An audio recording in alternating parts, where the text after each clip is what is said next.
بسم اللہ الرحمن الرحیم، السلام علیکم۔ میں ہوں محمد عثمان اور آپ دیکھ رہے ہیں پروگرام حرف راز اور یہ مقبول جان کے ساتھ۔ ناظرین، تحریک عدم اعتماد کے دن جس طرح قریب آتے چلے جا رہے ہیں، اس طرح سیاست کے اندر تلخی میں اضافہ ہوتا چلا جا رہا ہے، اور آج عمران خان صاحب کی سیاسی کمیٹی کا جو اجلاس ہوا اس کے اندر انہوں نے اس امید کا اظہار کیا کہ تمام اتحادی ان کے ساتھ ہیں اور اپوزیشن کو ناکامی کا سامنا کرنا پڑے گا۔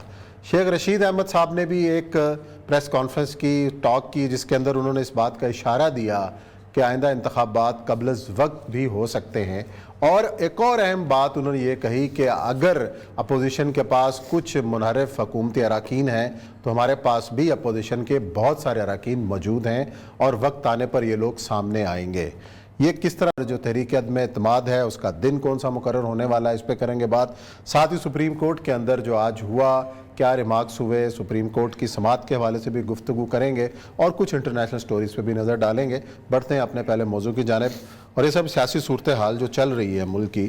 ایک تو 27 کو جو میں پورا لاہور شہر میں ہم گزرے اور جو بینرز لگے ہوئے ہیں، اور وہ نموز کے لیے نکلو اور اسلام کے لیے نکلو، پاکستان کے لیے نکلو، تو یہ مذہب کا جو استعمال ہے سیاست کے اندر ہمیشہ سے جب آپ ہوتے ہیں، یہ عمران خان صاحب بھی اب میں اس پہ زیادہ دیکھیں، استعمال کرنے میں کوئی حرج نہیں ہے، بشرطے کہ اس کو امپلیمنٹ کریں آپ۔ مطلب یہ الزام پوری کانگریس قائد-اعظم پہ لگاتے تھے کہ مذہب کا استعمال کرتا ہے، لیکن استعمال کرنے میں کوئی حرج، جو مرضی استعمال کریں، نام لینا ہے کوئی حرج نہیں۔ اصل یہ کہ نیت آپ کی اتنی خالص ہے اور آپ اس کو امپلیمنٹ کیسے کرتے ہیں، یہ ہے اصل ایشو۔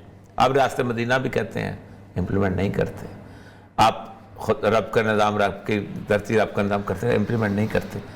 آپ قادیانیوں کو اقلیت قرار دینے والا اور پتہ نہیں کیا کرتے ہیں، امپلیمنٹ نہیں کرتے۔ اصل مسئلہ یہ ہے مذہب کا اسلام استعمال، چلو کم از کم ایک بات تو طے ہے کہ اس ملک میں لوگ مذہب کو پسند کرتے ہیں۔ اچھا، مطلب یہ میں اکثر لوگ جو مجھے کہتے ہیں کہ یار ہر بندہ مذہب کا استعمال، وہ میں نے کہا کوئی چیز بکتی ہے تو اس کو استعمال کرتے ہیں نا، تو مذہب کا استعمال وہ کر رہا ہے۔ عمران خان ظاہر کیے چلا، مجھے بڑی عجیب سے لگتا ہے، 3 سال پرانی میرے ایک ویڈیو ہے، اس کو وائرل کیے جا رہے ہیں۔ اب وہ 3 سال پرانی ہے، آپ کی ایک تقریر کے حوالے سے ہے، اس کے بعد آپ نے کیا کچھ کیا، پولوں کے نیچے کتنا پانی بہہ گیا، کیا آپ نے کیا صورتحال ہوئی، تحریک لبیک کے ساتھ کیا کیا کچھ ہوا، لیکن بہرحال وہ استعمال کرتے ہیں۔ چلو مجھے کوئی نہیں فرق پڑا، 4 لوگ سنتے ہیں تو رسول اللہ صلی اللہ علیہ وسلم کے حوالے سے سنتے ہیں، لیکن آپ کم از کم جب آپ کو لوگ اس حوالے سے آپ کے گرد اکٹھے ہو جائیں تو آپ کو حیا آنی چاہیے رسول اللہ صلی اللہ علیہ وسلم کے نام کی، آپ کو حیا آنی چاہیے اللہ کے سامنے کی، جس کا ہم نے پیش ہونا ہے کل اسمبلی میں پیش نہیں ہونا۔ آپ لوگوں کو اکٹھا تو کر لیں گے، لوگ تو آپ کے اللہ کے نام پہ، رسول کے نام پہ آ جائیں گے، لیکن کیا آپ اس سارے معاملے کے اوپر، میں آپ کو ایک برسار واقعہ سناؤں کہ دوسروں پر کیوں الزام لگاتے ہیں کہ مولانا فضل الرحمان صاحب کے نام کے ساتھ مولانا نہ لگاؤ، یہ یہ سر ہمارے ملک میں بہت زیادہ ہے، چلا آ رہا ہے۔ دیکھیں، میں قادیانی ہوں، اب آپ کسی پہ قادیانی کا الزام لگا دیں اور اس کے بعد سب جو مرضی کر دیں، کسی کو یہودی ایجنٹ کہہ دیں، آپ سوچ سکتے ہیں کتنا بڑا الزام ہے یہ؟ اس کے سامنے ڈیزل تو بڑا معصوم سا لفظ ہے۔ جو اس طرح کی چیزیں میں کئی دفعہ کہتا ہوں کہ قادیانیوں کے ہمارے جو علماء اکرام جو کرتے ہیں، قادیانیوں جو ہیں وہ ہمیں لاجواب کر دیتے ہیں بعض معاملات کے۔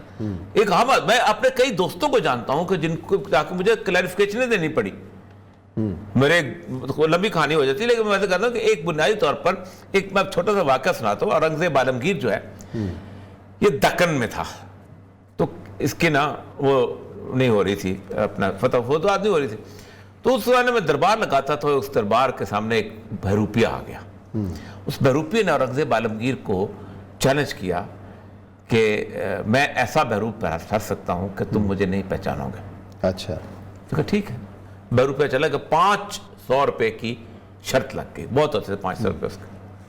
اس کے بعد وہ بندہ چلا گیا، اورنگزیب کو فتح نہیں ہو رہی تھی گولکنڈہ بیجاپور کی ریاست میں۔ ان کو کسی نے کہا کہ ایک درویش وہاں پر ایسا ہے کہ جو دعا کرتا ہے تو فتح ہو جائے گی تمہیں۔ اورنگزیب گیا اس کے پاس، اورنگزیب کو اگلے دن فتح ہو گئی۔ اورنگزیب نے اس شخص کے پاس گیا، اس کو کہا کہ میں اپنا تمہیں چاہتا ہوں کہ تمہیں یہ جائیداد دیں، یہ وہ تمہارے والے۔ تو اس نے کہا کہ نہیں، مجھے جائیدادوں کی ضرورت نہیں ہے، یہ ہے وہ۔ اس کے اگلے دن وہ آیا، اس نے کہا تم نے مجھے پہچانا؟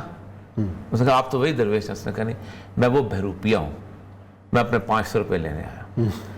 تو اورنگزیب نے کہا کہ تم نے وہ کیوں نہیں مانا؟ کہتا اگر میں وہاں پیسے طلب کر دیتا تو وہ بہروپ ہی غلط ہو جاتا کہ درویش پیسے مانگ گیا.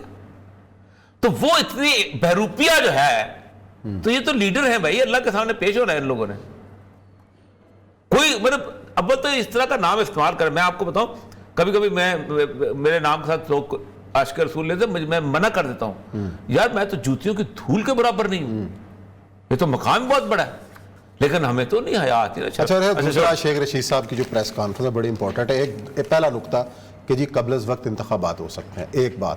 دوسری بات انہوں نے کہی کہ جی اپوزیشن کے بہت سارے اراکین بھی ہمارے پاس موجود ہیں اور وقت آنے پہ سامنے آئیں گے. ایک تو قبل از وقت انتخابات سے کیا مراد ہے، کس طرح ہوں گے، کون ہوگا، اور دوسری بات یہ ہے کہ مہنگائی نے ہمیں ڈسا تھا پی ٹی آئی کو، اور اپوزیشن کا بڑا شکریہ کہ انہوں نے عمران خان کو زندہ کیا. اس سے تو سچی بات کوئی نہیں سکے ڈر. ویسے آج میں آج کل میں نا تاریخ اس حوالے سے کھنگالنا شروع ہوا. پہلی جو نو کانفرنس موو تھی فیروز خان نون کے خلاف ہوئی تھی جب وہ پنجاب کا چیف منسٹر تھا، اور امریکی آئے تھے، انہوں نے محمد علی بوگرا کو آ کے وزیر اعظم لگایا تھا. تو امریکیوں کی خواہش تھی کہ وہ محمد علی بوگرا جو امریکہ میں سفیر رہا ہے وہ پاکستان مسلم لیگ کا صدر بھی بن جائے. یہ مسلم لیگ کون سی تھی؟ قائد اعظم کے اپنے بندے. اچھا ٹھیک 51 کی بات کر رہا ہوں.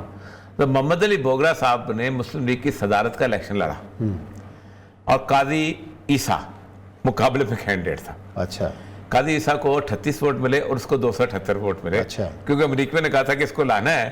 تو یعنی یہ تو آپ نو کانفرنس وہ تو پارٹی کی صدر نہیں رہنے دیتے تھے، اتنا کا انفلوئنس کرتے تھے. یہ صورتحال بڑی آگے بھی میں کہانی سنا. لیکن ایک تو بات یہ ہے کہ شیخ رشید صاحب نے جو کہا ہے کہ قبل از وقت الیکشن، مجھے اتنا لگتا ہے کہ عمران اگر 27 تاریخ کا جلسہ دیکھ لیا اس نے اور اس نے ایسیس کیا کہ وہ پاپولرٹی کی پیک پہ آ گیا ہے تو وہ الیکشن اناؤنس کر دے گا. کیونکہ اس سے اگر وہ مزید اس نے کلنگ آن پاور کی تو واپس گراف اس کا گرنا شروع ہو جائے گا جیسے اس کا گر رہا تھا. اور یہ اس کو جس بندے نے مشورہ دیا، بڑا ہوش مندانہ طریقے سے مشورہ دیا ہے کہ اس وقت نکلو، پریا میلہ چھوڑو اور الیکشن اناؤنس کر دو. اور یہ ظاہر بات ہے الیکشن اناؤنس کرے گا. اس کے بعد اگر اس نے الیکشن اناؤنس کر دیے اور کہہ دیا کہ میں اس کے بعد میرا استعفیٰ رہوں گا اور میں الیکشن، تو پھر اس کا مطلب یہ ہے کہ اس کا وہاں پر رہنا یا نہ رہنا بے معنی ہو جائے گا. صحیح. وہ الیکشن جیتتا ہے تو میرا ہوتا ہے، تمام پی ٹی آئی والے اس دن اگر استعفیٰ دے دیتے ہیں اس سے پہلے اور وہ باہر آ جاتا ہے. یہ بھی ایک بحث شروع ہو جائے گی نا، اگر پی ٹی آئی کے اگر 170-72 لوگ ہیں اگر مستعفی ہو جاتے ہیں دین اسمبلی کا مستقبل کیا ہوگا؟ نہیں، اسمبلی کا مستقبل تو 172 آپ کو الیکشن کرانے پڑیں گے نا. ضمنی الیکشن کا 172 کا ایک سال کے لیے کون لڑنے آئے گا؟ اور یہ جو وہ کہہ رہے ہیں کہ جی ایک بڑا سرپرائز ہے، سرپرائز کے اندر کیا کیا شامل ہو سکتا ہے؟ سرپرائز کے لیے تو دو ہر طرح کے دیکھیں نو کانفیڈنس موو جو ہے، اب وہ میں فیروز خان نون کا دیکھ رہا تھا. آپ کو پتا ہے کون تھا مقابلے پہ؟ کون؟ ممتاز دولتانہ. اچھا. جو لے کے آیا تھا، او کیا بڑے لوگ تھے. اور آپ کو اندازہ نہیں کہ 3 لوگ نہیں 2 لوگوں نے ایسے سائیڈ بدلی تھی وہاں پر فیروز خان نون کے حق میں، اور فیروز خان نون اسٹیبلائز. اور ممتاز دولتانہ نے 53 کی وہ جو تھی نا اس کا بدلہ لینے کے لیے کہ میرے خلاف میں انہوں نے ختم نبوت کی موومنٹ چلائی تھی. یہ پالیٹکس بڑی گندی چیز ہے بنیادی طور پر، کم از کم جو parliament drawing room politics. Zulfikar Ali Bhutto کا ایک بہت بڑا احسان تھا، اس نے ڈرائنگ روم پالیٹکس پبلک عوام میں لے آئے. ورنہ یہ سارے جوڑ توڑ کی سیاست، چٹھے چیمے فلانے وہ کسی نہ کسی حد تک تو ابھی بھی ہے. اب وہ الیکٹیبلز کی سیاست ہے. اصل مسئلہ یہ ہے کہ ایک دفعہ الیکٹیبلز کو اس کا احساس ہو جانا چاہیے. آج بات کریں گے اس کو سپریم کورٹ میں، اسی بات پہ سپریم کورٹ میں اوپر نیچے والی بات ہوئی ہے کہ بھئی آپ مجھے یہ بتائیے، وہ کہتے ہیں کہ عوام کے ہمارے اپنے نمائندے تھے، اب یہ تو پھر آپ آزاد رہتے، پھر آپ پی ٹی آئی میں نہ آتے. اس کا مطلب جب آپ آ گئے ہیں پی ٹی آئی کے اندر تو پھر اس کا مطلب ہے آپ کو پارٹی ڈسپلن اس کے ساتھ چلنا پڑے گا اور کسی نہ کسی طرح کو تو لے کے آنا پڑے گا. اصل مسئلہ عثمان صاحب یہ ایک تو یہ بھی ہو سکتا ہے کہ عین وقت پہ کہیں نہ کہیں سے کچھ پریشر آئے. اچھا. اور عمران خان صاحب جو ہیں وہ 172 جو ہے اس کے مقابلے میں پورے نہ ہو سکے، کیونکہ بندے پورا کرنا عمران خان کی ذمہ داری ہی نہیں ہے، بندے پورے کرنا ان کی ذمہ داری. یہ بہت مشکل کام ہوتا ہے. نہیں اگر تو مشکل کام نہیں، بندے پورے کرنا مشکل کام ہے تو عمران خان صاحب ڈیٹ رکھ دیں کہ آؤ جی. نہیں وہ اسی چکر میں ہوتے ہیں نا کہ کہاں پورے ہو جائے. ولی خان جب بے نظیر کے خلاف موومنٹ چل رہی تھی نا، وہ اس کے خلاف تو ولی خان نے کہا تھا اسمبلی کے ارکان کو اکٹھے کرنا، نو کانفیڈنس. ایسا ہی ہے جیسے مینڈک تولنا ہوتا ہے ترازو پہ. ایک پڑک کے ایک کو ادھر پکڑا چلتا ہے، تو چار ایک ادھر کو پھڑا۔ چار ادھر نکل جاتے ادھر، تو یہ اسمبلی کے رکنوں کی حالت بالکل مینڈک تولنے والے ایک اسی لیے آج ایم کیو ایم نے بھی کہا ہے کہ ہم آخری لمحے پہ دیکھیں گے کیا فیصلہ یہ مینڈک کبھی وہ ادھر سے جو ادھر اتحادیوں کے بارے میں کہا جا رہا تھا کہ جی 24 اور 25 یا 26 تک وہ اناؤنسمنٹ کریں گے، اور آج خان صاحب نے بھی کہا۔ کل میں بلوچستان میں تھا نا، بلوچستان میں باپ والے جو ہیں وہ کہتے ہیں ہم ہیں تو ٹھیک ہے لیکن ہم آخر وقت میں بتائیں گے، آج بھی انہوں نے اجلاس بلایا آخر وقت بتائیں گے۔ تو وہ ایک اجلاس اس پہ بڑی میمز بن رہی ہیں کہ جناب اتنی دیر میں تو یہ ہو جاتا ہے اور آپ کا اجلاس نہیں ختم ہو رہا۔ دیکھتے ہیں کیا ہوتا ہے، میرا خیال ہے اگلے 1-2 دن میں صورتحال واضح ہونے کا امکان ہے۔ یا بریک لیتے ہیں، بریک کے بعد آئیں گے اور ذکر کریں گے سپریم کورٹ میں آج کی سماعت۔